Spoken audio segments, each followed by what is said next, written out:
Hi, I'm Van Walter with Diversey, and this is your Diversey 2-minute drill. Today we're going to be talking about best practices for flat mopping with microfiber mops. And there's a few things to consider and remember when you are flat mopping with microfiber mops to get the best results. The first thing I want to tell you about is dust mopping and the importance of dust mopping. So if you don't dust mop or pre-sweep before you damp mop the floor, you're going to get poor results, and over time there's going to be buildup and probably stickiness and residue on the floor. So it's very important to dust mop or sweep before you damp mop with a microfiber flat mop. The next thing is remembering to use the right mop. You can see here I have a dust mop, which is green, and I have a damp mop, which is blue.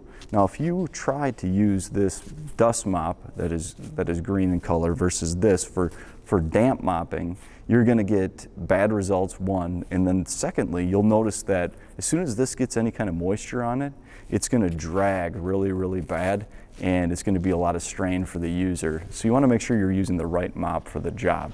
And these are just meant to pick up soil with static electricity. So as soon as you add moisture to that, it's not going to work properly, right?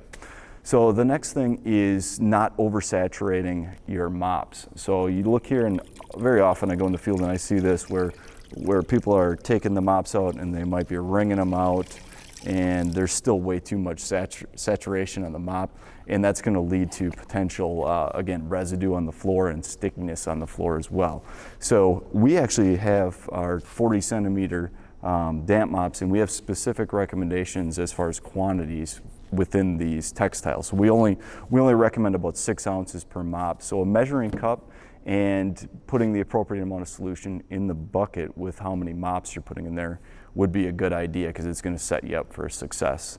Another thing to remember is when you're actually going to do the process, you want the handle to be about chin high, and that's going to be ideal for using a flat mop system. All too often we see people that are going back and forth like this with the mop, and what that's going to do is just push soil back and forth. You really want to work in a backwards motion and a figure-8 pattern that overlaps to pull that soil towards you. Finally, the last thing I want to remind you of is changing your mops and doing it frequently. So the 40 centimeter mop, properly saturated, will cover about 250 square feet. And as soon as it's soiled, or you get done with, maybe if you're doing in a hospital setting, a patient room, you change it when you're done. In other areas outside of healthcare, you might consider using a spray mop system, something like this. And what that will do is it will extend out how far you can use the flat mop.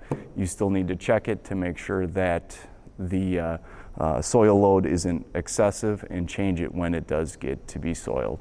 So I thank you for tuning in to the Diversey 2-minute drill. If you have any questions or you need any further information, please reach out to your local Diversey representative or contact our customer technical support hotline.